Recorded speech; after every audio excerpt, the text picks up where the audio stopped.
Good evening, my friends, and welcome to a brand new episode of Terror Radio Podcast. If this is your first time joining me, then welcome. This is a podcast dedicated in bringing you the best of horror and thriller, old-time radio broadcasts, as well as original stories. I'm your host, Keith, aka the Radio Show Nerd. And tonight's episode is entitled Concealing, but Yet Ignoring Evil. So, without further ado, this is Terror Radio. The two radio series highlighted tonight are one of my favorites, The Hall of Fantasy, and The Clock. Our first radio play is called Masks of Ashor, and it was first broadcasted on the Hall of Fantasy, March 9th, 1953. Following that is the radio play Behind the Mask, and this was first broadcasted on The Clock, June 29th, 1950. Now, you all know the drill. Sit back, turn down the lights, and listen to Mask of Ashor, followed by Behind the Mask. And now, the Hall of Fantasy. Welcome to the Hall of Fantasy. Welcome to the series of radio dramas dedicated to the supernatural, the unusual, and the unknown. Come with me, my friends. We shall descend to the world of the unknown and forbidden, down to the depths where the veil of time is lifted, and the supernatural reigns as king. Come with me and listen to the tale of The Masks of Ashor. What's the matter, honey? What's wrong? Oh, I must be going insane. Why? Oh, I was asleep. Suddenly, I woke up. A voice seemed to be calling to me. I started downstairs, always listening to that strange, unearthly voice. When I got down here, I walked into the living room and stood by the fireplace looking at the masks of Ashor. And Bert, I saw a pair of eyes in each mask, looking down at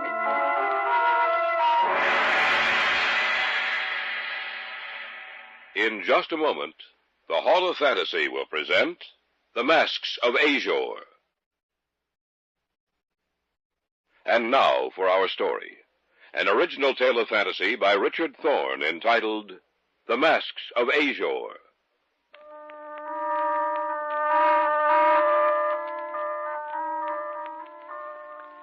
There's certain things in this life of ours which can never be explained, at least with any normal, rational explanation. Often we try to shrug them off, to forget about them, so that the question will not rise in our minds to trouble our waking hours and to create nightmares in our sleep. But there are some things which can never be forgotten, and among them are the masks of Ashor.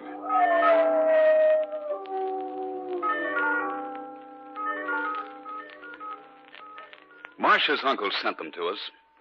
Harold Lutterby was a man of wealth and unusual taste. He traveled a good deal, and frequently he'd send back little curiosities that he thought we might enjoy. So we thought there was nothing unusual about the masks of Ashor. Oh, who can that be at this hour? I don't know, but don't you think you'd better see who it is? I suppose so. Yes?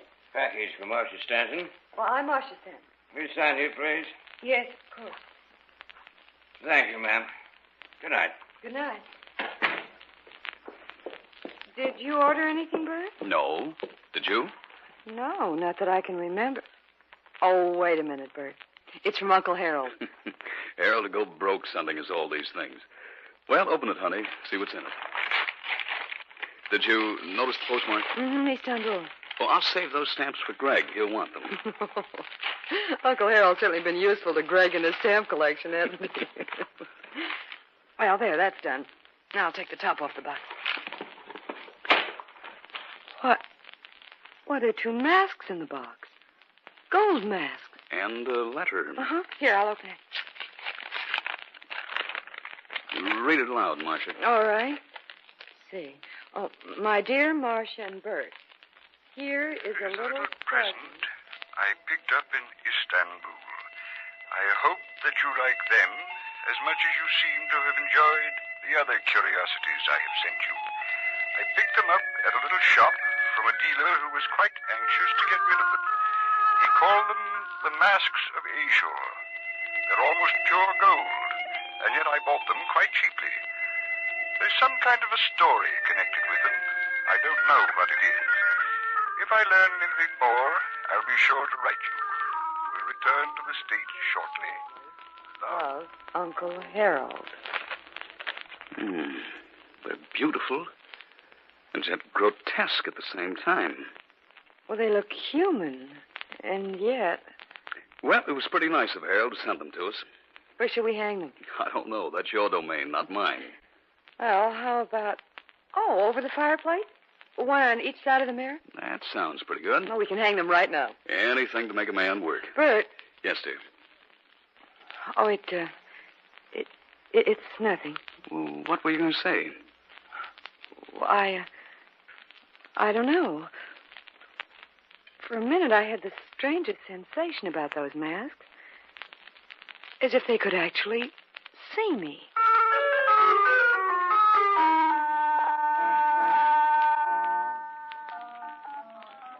It didn't take more than a few minutes to hang the masks. They hung one on each side of the mirror over the fireplace. They looked quite good there, and yet, in a way, they seemed out of place.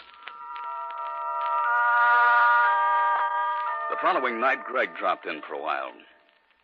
Thanks for the stamp, Bert. That was the first thing he said when the package came. Greg will want the stamp. All the way from Turkey. From your Uncle Harold, Marcia? Mm-hmm. He sent us those. I wondered where you'd got them. They're really quite nice. They're beautiful and yet grotesque in a way. That's just what I said. Practically the same words. You think you both had one mind. They certainly catch your eye. Say, is that real gold? According to Harold, it is. Well, it must be quite valuable. Well, Uncle Harold said he bought them for his son. It couldn't have been very cheap. The gold alone is worth a good deal. As a matter of fact, Harold said the dealer seemed quite anxious to get rid of them. I wonder why. Well, why worry about it? Do they have a name? Mm-hmm. They're called the Masks of Ashor. Ashor. You know, I've seen that name somewhere before. A-S-H-O-R, I think it's spelled. I can't remember where. Well, don't worry about it. What? Anything wrong, Greg? The holes the masks have for eyes. I thought I saw something, that's all. Saw what? I don't know. For a minute, I thought there were really eyes in the masks, and that they were watching me. Watching every move I made.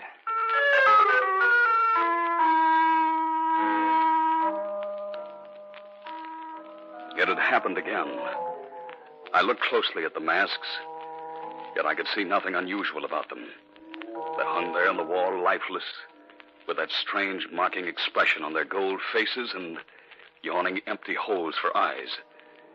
For a minute, I had the desire to destroy them. Greg left about 10. At 11, Marcia and I went to bed.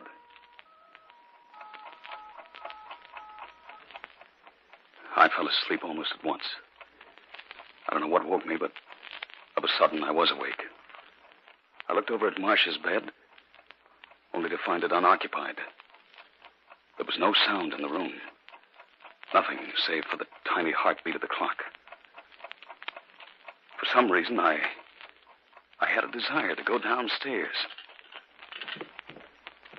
Something seemed to be directing my actions. I was fully awake, yet I seemed to be in some kind of trance. I'd started down the stairs. Marcia, is anything wrong? Bert! Bert! What's the matter, honey? What's wrong? I must be going insane. Why?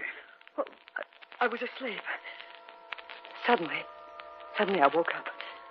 A voice seemed to be calling me. I started downstairs, always listening to that strange, unearthly voice. When I got down here, I walked into the living room and stood by the fireplace, looking at the masks of Ashor.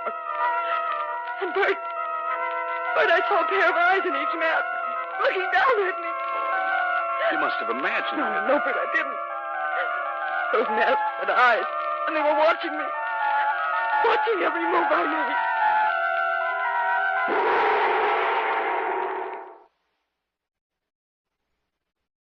Back now to our story. An original tale of fantasy by Richard Thorne entitled The Masks of Ashor.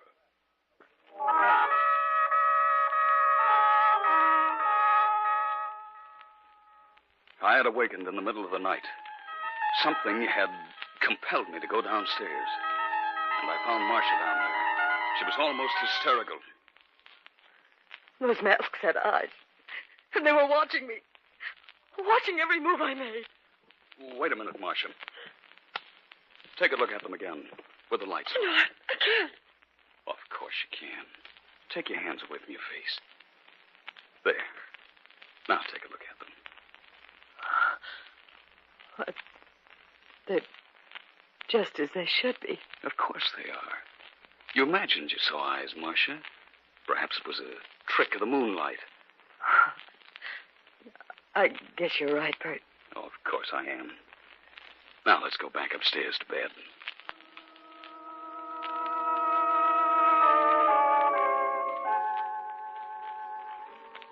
The following day was Saturday, and I didn't have to get down to the office. We both slept rather late that morning. A short time after we'd eaten breakfast... I'll get it, Marcia. All right, dear. Telegram, sir. No? If you'll just sign right here. Of course. Yeah, thank you, sir. Good morning. Good morning. Who was it, Bert? A telegram. Well, who'd be sending us the telegram? I don't know. I'll see. Who's it from? Harold. Uncle Harold. What does he say? I'm returning to the States as soon as possible. Taking plane this evening. Be very careful of masks of Ashor. Do not let anyone have them. Am in danger of my life. Harold. In danger of his life? What did he mean? I don't know. But it has something to do with the masks of Ashor.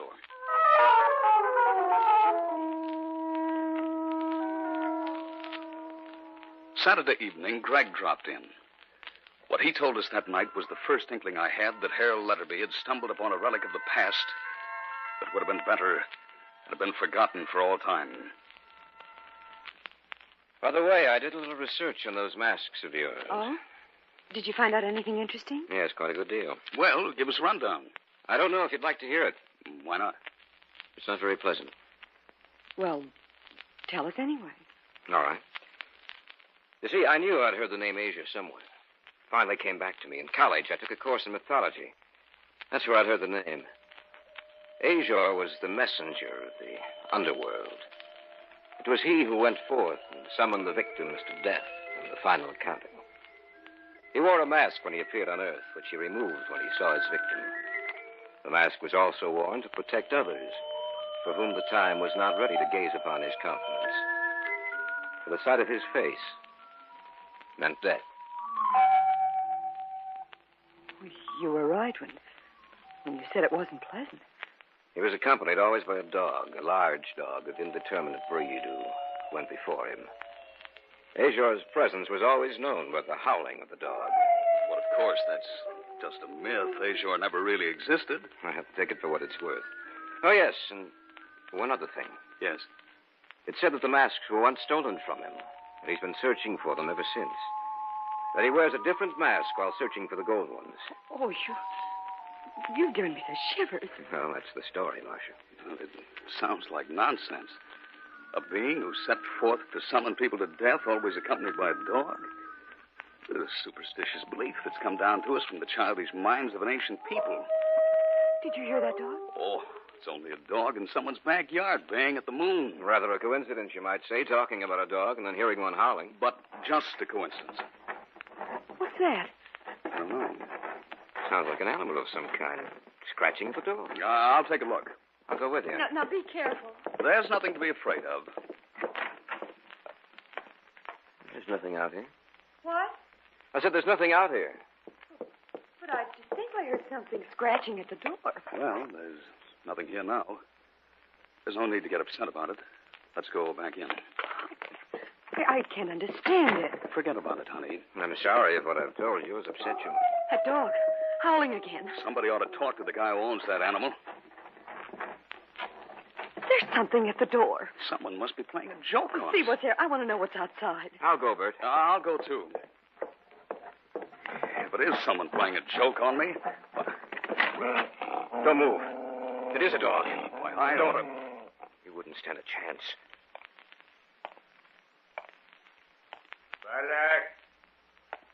Valek, come here. Must be the dog's owner. Valek, where are you? Quiet, Valek. Are you the owner of this dog? Yes. I'm sorry if he's caused you any trouble. But you ought to keep him on a leash. Is everything all right? Yes, everything's all right, Marshal. Oh, your dog, it frightened us. I'm very sorry about that. Valek, you shouldn't run so far away from me. What are you looking at? I'm sorry. I was looking past you to those masks you have hanging over the fireplace. Quiet. I'd better put the leash on him. If you'll excuse me, I'll be going. Sorry to have disturbed you. Well, we might as well go back inside. Wait a minute. Why? He dropped something. I'm going down to get it. He was a queer sort of fellow, wasn't he? Yes. His face looks so strange. Soft. Almost like rubber. Marcia! What's the matter? Look. He dropped it as he was walking away. He dropped it deliberately. Well, what is it? It's a mask. The mask of Ashor.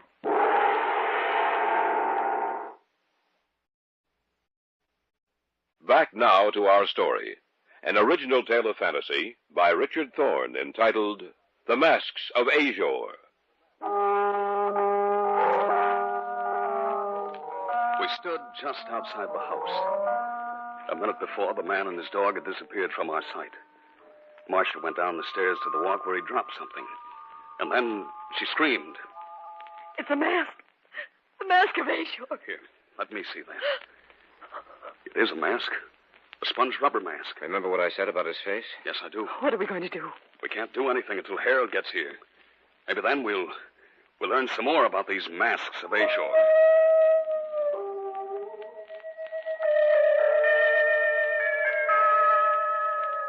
I'm sure that Marcia didn't sleep that night. As for myself, I dropped off occasionally, only to awaken with a start. But each time I looked across the room, Marcia was still in her bed, staring at the ceiling. Occasionally during the night, I heard the sound of the dog howling out there in the darkness.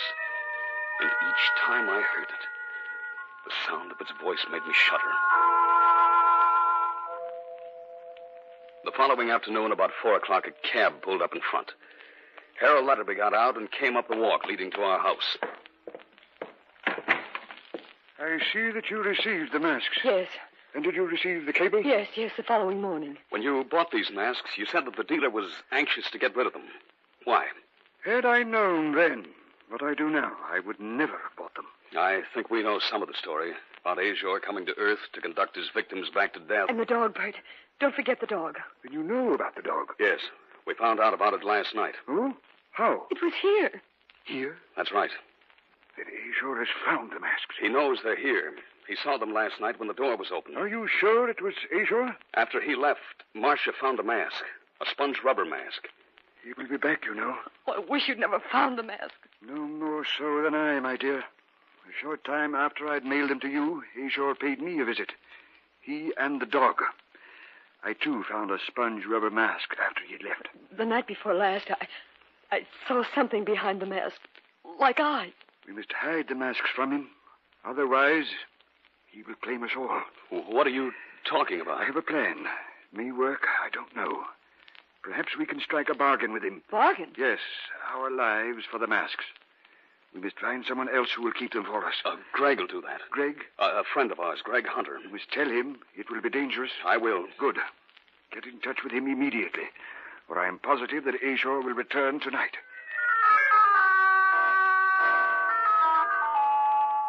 I called Greg and told him of our plan. Harold decided that he'd go back to Greg's apartment with the masks, and if Ashor agreed to the bargain, we would send him there and Harold would return them to him. Greg would stay with us to await the appearance of Ashor. By 6 o'clock that evening, Harold had gone to Greg's apartment with the masks, and Greg had come to our house to await our expected visitor. At 7:30, the shades of night had diffused themselves across the sky. By 8:30, the tension had mounted in each of us to a point where we were jumpy and irritable. What time is it? A little past 8:30. Do you think he'll come? Uncle Harold said he would. Just waiting. It makes me nervous. So am I. Listen. Yeah, I heard it, too. Well, the waiting is over now. Oh, Bert. Bert, I'm frightened. Everything will be all right, Marcia. I don't know. I feel that something's going to go wrong. He's here. Well, let's go let him in. All right. Are you ready? Yes, I guess so. Here goes. Ashor's not here. No, but he will be. Here he comes. I'm sorry, gentlemen. It seems that my dog has been scratching at your door again. We've been expecting you. Oh, really? Yes, won't you come in? If you don't mind, come, Balak. You have a very pleasant little home. Oh, thank you. Do you mind if I set my package down here? Go right ahead. I see the masks are gone. Yes. We put them away. They were very interesting, you know. Weren't they, Balak?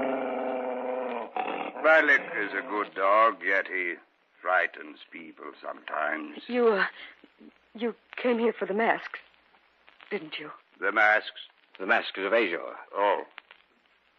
You don't have them, though, do you? Not right here. You have them somewhere else? Yes. We'll make a bargain with you. We'll return the masks if you leave us alone. Then you know the legend of Ashor. Yes. I brought you something. It's in this package. In time, Barley, in time. What? What about the bargain? The bargain? Oh, yes, the bargain. I'm afraid I can't agree to it. Why? You see, I already have the masks of Ashor. Look for yourselves. But Uncle Harold is no longer alive. Why, you dirty... I'll tear that mask off your face and... Quiet, Alec. Quiet. I have no mask on, Mr. Stanton. But you are gazing upon the face of Ashor, and those who see him no longer remain alive. Now, Balak. Now. Look out! Look out!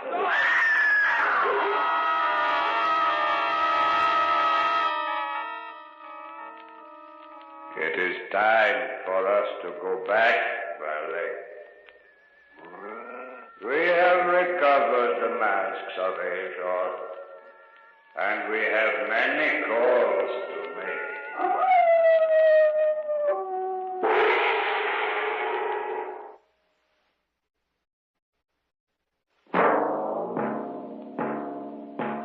So runs tonight's tale of the unusual, the terrifying, the unknown. Join us again when next we journey down the corridors of the Hall of Fantasy to hear another strange tale of the supernatural. All characters and events portrayed in these programs are fictional, and any similarity to actual events or persons, living or dead, is purely coincidental.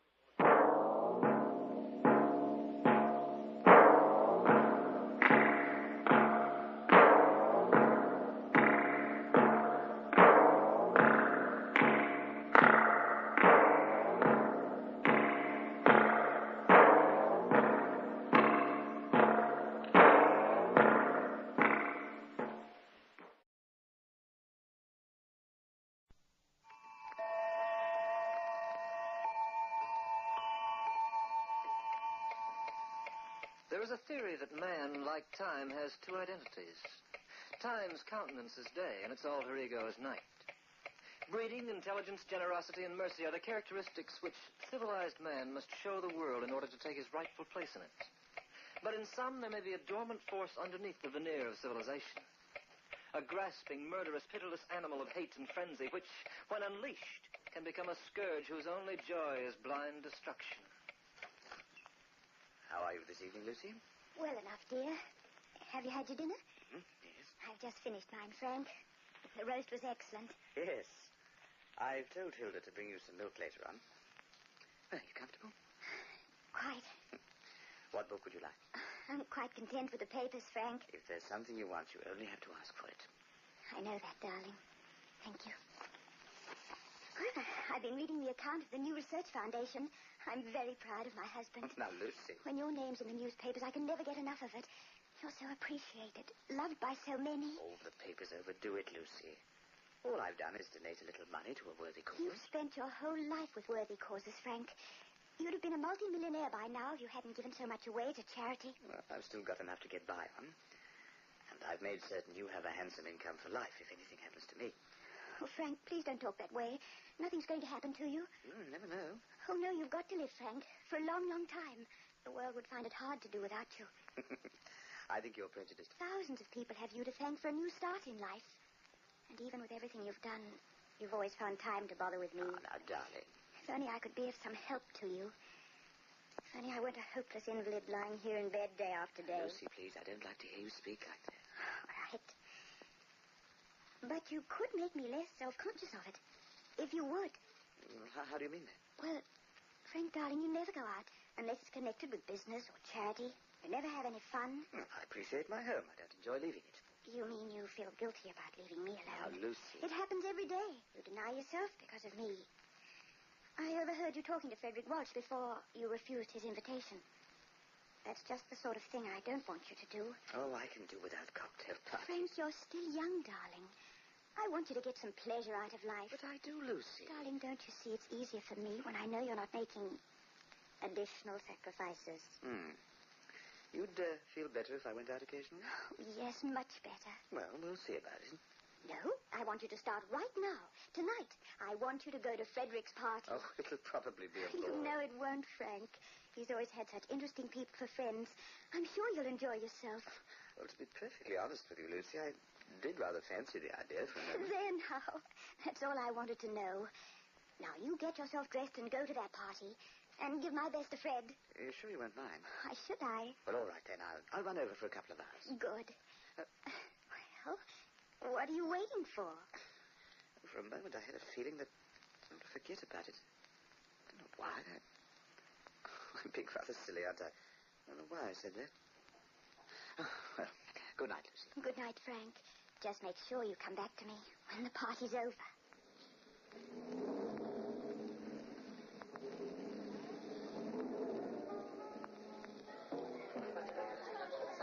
Well, of course, Frank, old man, this is a welcome surprise. How are you, Fred? Couldn't be better. And you? Oh, I'm quite well, thanks. I never expected you to show up tonight. You said you couldn't make it. Well, I changed my mind. Or rather, Lucy changed it for me. Good for her. How is dear Lucy? I'm complaining as usual. Oh, she sent a love. Poor girl. Her life's not an easy one. No. Neither is yours, Frank. I can appreciate Oh, it. I'm happy in my own way. Oh, I didn't mean No, to. of course you didn't. Let's drop the subject, shall we? Well, I see you have your usual crowd here tonight. Yes, I think you know most everyone. Lorenz over there at the piano is giving a big concert this week. Yes, he's a magnificent musician. And Harriet Kane is here. Her play opens next month, you know. Yes, and if it's as successful as her last one was, she'll deserve plenty of praise. Yes. I think you know almost everyone. Oh, except Viola, perhaps. Viola? Viola Hazen, the woman in the corner with the drink in her hand. Oh, that name sounds familiar. She's quite a sculptress, very popular in Europe. She's just returned. Hasn't been home for 15 years. When the Nazis took Paris, she hid away somewhere. No one actually knows how she got along. At any rate, she's here, and I'd like her to meet you. Well, don't bother about introducing me around, Fred. Just let me introduce you to Viola, and I'll leave you in peace. You'll find she's extraordinary company. Come with me.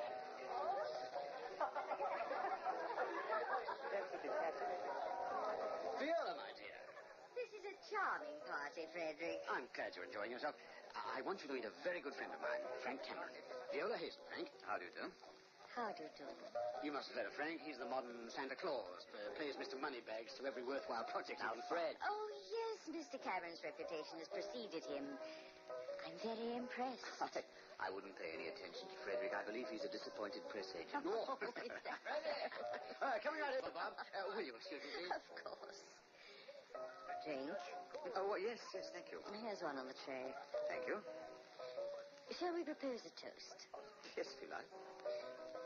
Here's to death and all it holds for us. Say, that's an odd toast. I'm a very odd person, Mr. Cameron. You look just as I imagined you'd look. Oh? I've heard and read about you often. Frank Cameron, heaven's gift to the underprivileged. You sound disapproving. I don't have very much use for philanthropy. It's a hypocritical pastime. That's not quite fair. Chacun a son goût. Your French is clearer than your philosophy, Miss Hazen. Oh, call me Viola. It's simpler. Why do you feel a philanthropist is a hypocrite? A man who gives his money away is trying to cover some inner feeling of guilt. Oh, right then, I'm a potential murderer. You may be. One never knows. Viola, I think you've had too much to drink. On the contrary, I know what I'm talking about. On the surface, you're respectable, generous, home-loving. I take it you have a home. Yes, and a wife. She probably thinks you're wonderful. And you're undoubtedly beginning to think so yourself. No, I'm not quite that conceited. But underneath all that veneer... Well, underneath it, what am I? I'd find out if I made a sculpture of you. You mean these inner trays I have would show up in your work? When I carve, I don't see my subject from the surface. Something happens to me when I work. I only see what the subject is really like beneath his layer of flesh. Oh. Well, I'm sorry I don't have time enough to let you make the experiment, Viola. You mean you're sorry you don't have enough nerve? Now, really, you're going a little too far. Oh, the outraged male. Well, if you ever feel you have courage enough to learn what you really look like underneath, you might drop in and see me. The experiment might be amusing. I can always find a little time to be amused. I suggest you don't count on it. Oh, but I will. You men are all alike. You're more curious than women. You'll drop around and I'll be waiting for you. Just look me up. I'm in the phone book. I shall be looking forward to you very soon.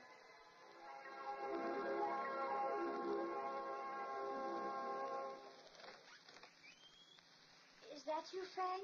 Yes, Lucy. Well, did you have fun? Oh, the party was pretty dull. Didn't you meet any interesting people at all? No one to speak of. I just dropped in to see if you were all right. Yes, I'll have a cigar in the library and perhaps brandy, then I'll turn in. Frank? Yes? What's the trouble? Why, nothing. You sound uneasy. Oh, it's just your imagination, dear. Put the light on and let me look at you. Well, you satisfied? You're sure you're not worried about anything? Quite sure. Now, you go to sleep. I'm sorry I disturbed you. Oh, by the way, John Wilkins called while you were out. Huh? What for? He wanted to remind you of that conference tomorrow at noon. Oh, yes, I'd forgotten. You're going, aren't you? Well, there was something I was thinking of doing. Then you'd better call him in the morning and tell him. Yes, I will. As a matter of fact, I believe I'll see him after all. That other thing I mentioned was something silly, and I've changed my mind about it. Yes, I've changed my mind. Good night, Lucy, dear.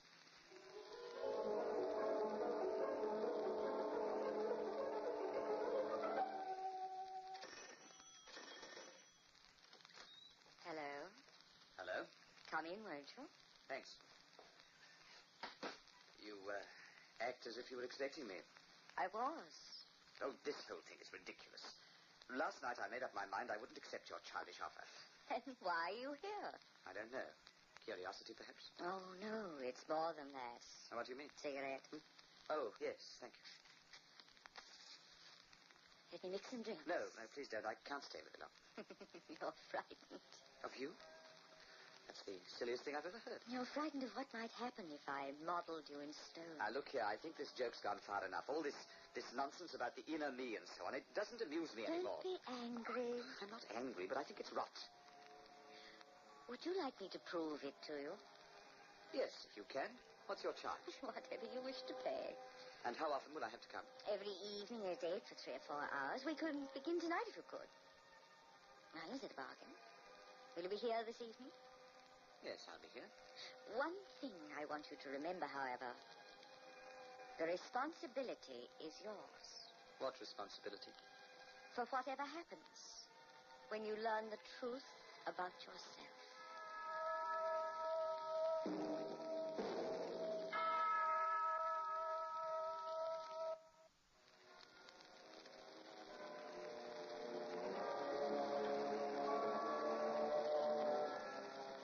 Man has been on this earth for many years, and in the course of time he has risen from the primates to his present status as the most intelligent of animals.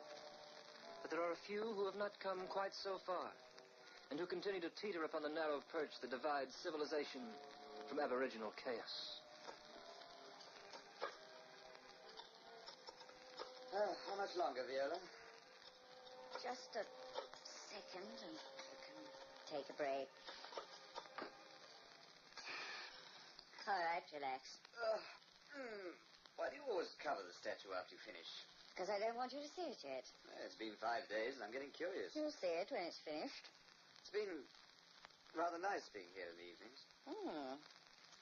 You seem to have a lot more time to spare than you thought you'd have. Well, I've managed to arrange my affairs so that... So that your wife wouldn't know? That's stupid, Viola. But it's true, isn't it?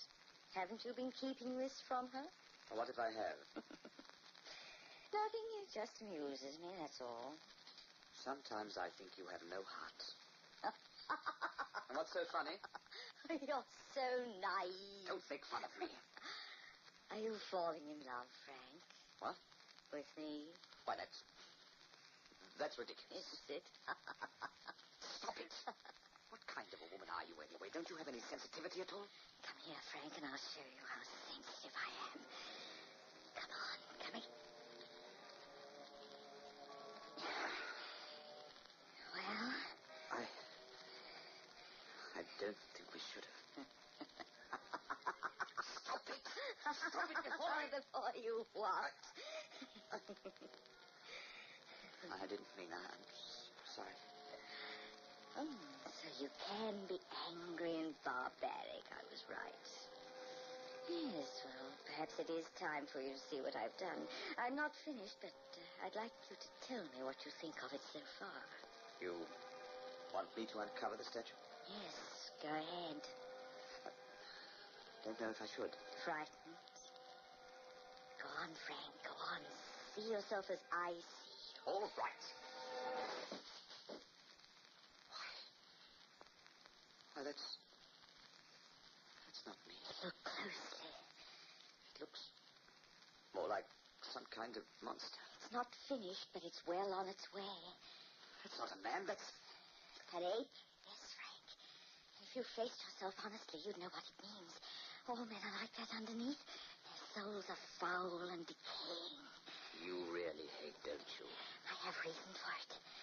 Look at the face, Frank, the fangs in its mouth and the eyes. Look at it closely and think of yourself. Stooped, your arms dragging. Look at the ape, Frank, that walks like a man. You had that coming to you.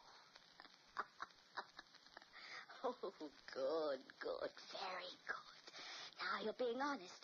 Now you're giving away to your real desires. You must be out of your mind. I'm never coming back here. You'll come back. You know you'll come back to me.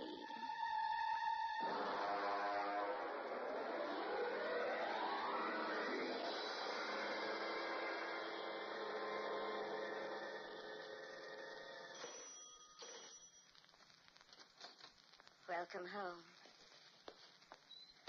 I thought you were never coming back. I came for that statue. Why? I'm going to destroy it. I won't. I'm going to get rid of it. No, not until it's finished. I've been working on it. Let me see. It's 2 weeks since you left here. Do you know what they've been for me? Do you know how I've suffered because of you? No, not because of me, Frank. Because of yourself. It's rather difficult to admit what we really are to ourselves. It's hard to believe that anyone could do to me what you've done. You've taken my confidence. You've made me afraid. You've torn me down like a piece of your clay to amuse yourself. Let me show you how far I've gone in my work. I am going to destroy that statue, Viola. Come here. Look at it again.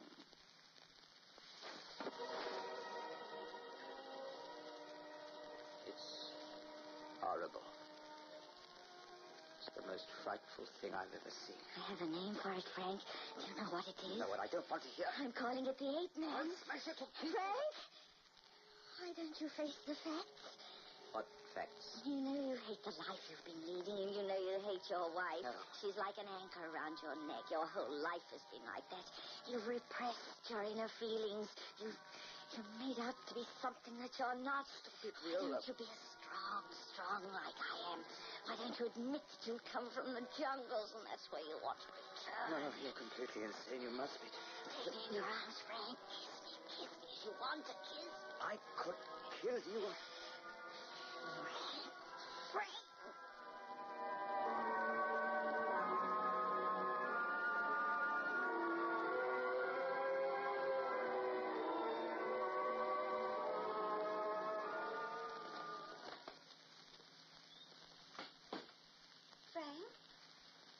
Frank, is that you? Yes, Lucy? Frank? Where are you? Put on the light. No. No, I prefer the dark. Lucy, I'd like to ask you something. Frank, your voice sounds so strange. Are you happy, Lucy? You know I am. Really happy? Is life so wonderful for you that you want to cling to it, even though you're powerless to enjoy it the way others do? Frank, what's come over you? You sound so different. Don't put on the light, Lucy. I told you not to put them on. What's happened to you? You look like someone else. I am someone else. Someone you never knew. Your hair. Your face. I hardly recognize you. What do I remind you of, Lucy? Don't be afraid to say it. I remind you of an ape. Frank. And I feel like something out of the jungles. Frank. What are you doing with that razor? Razor? Are you going to kill me? You're afraid? No. I'm not afraid. You're ill, my dear. I've seen it coming on. Your mind is ill. She told me you stood in the way of our happiness. She told me I had to get rid of you if I wanted her. Oh, Frank, I'm so sorry for you. You feel sorry for me? Yes. I've been afraid of this. I've seen you change. I don't care what you do to me. Lucy. I'm ready. I'm ready now. For anything.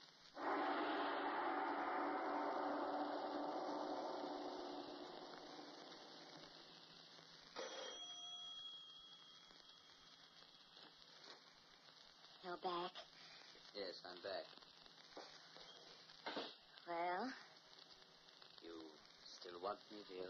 I told you how I wanted you. Yes, providing I got rid of her. You wanted me to kill her. I never used that word. But you inferred it. If you have murder in your heart, it must come to the surface. You have murder in yours. Have I? Murder and hate. Yes, you're right. I have reason to hate. I loved once, and he was a fiend, a German fiend, a goose-stepping, hiling, rotten fiend. I loved him, and I believed in what he said, and then he left me. So that's how you lived in your luxury. Why not? What difference does it make as long as I had everything I wanted? But I can love again, Frank. I can love you. Me and my money? Yes, you and everything you call your own. Frank. Well? Did you kill her? No. What happened? Why didn't you go through with it? Because the job you did wasn't perfect. She deserves to live much more than you. Frank, what are you doing with that hammer?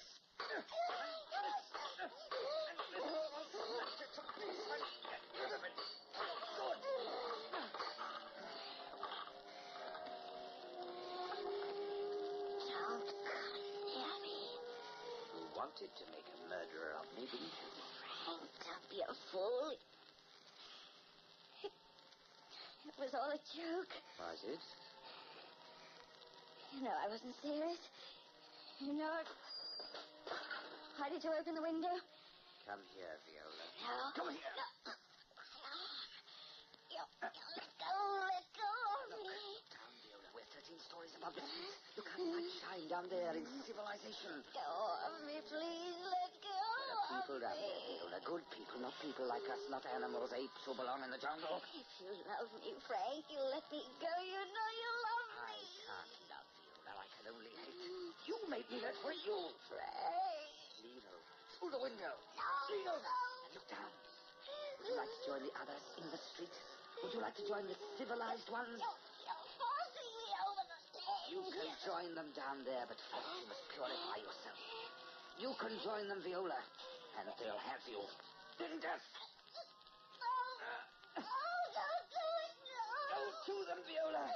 Go to them. Go with you.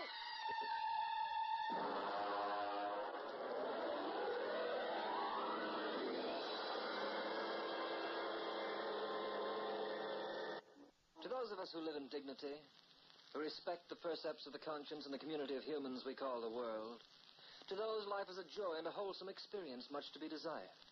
But to the others, the very few others whose feet are molded in clay, it is a tale told by an idiot, full of sound and fury, signifying nothing.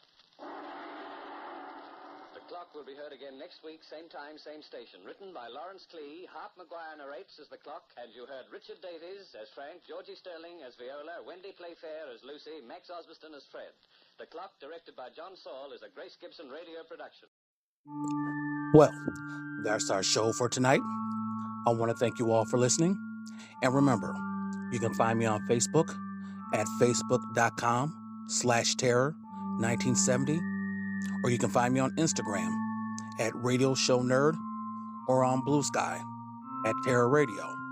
I also have a YouTube channel. Please check it out. Like and subscribe. Share the videos. Will be highly appreciated. Again, this is your host, Keith, better known as the Radio Show Nerd, signing off.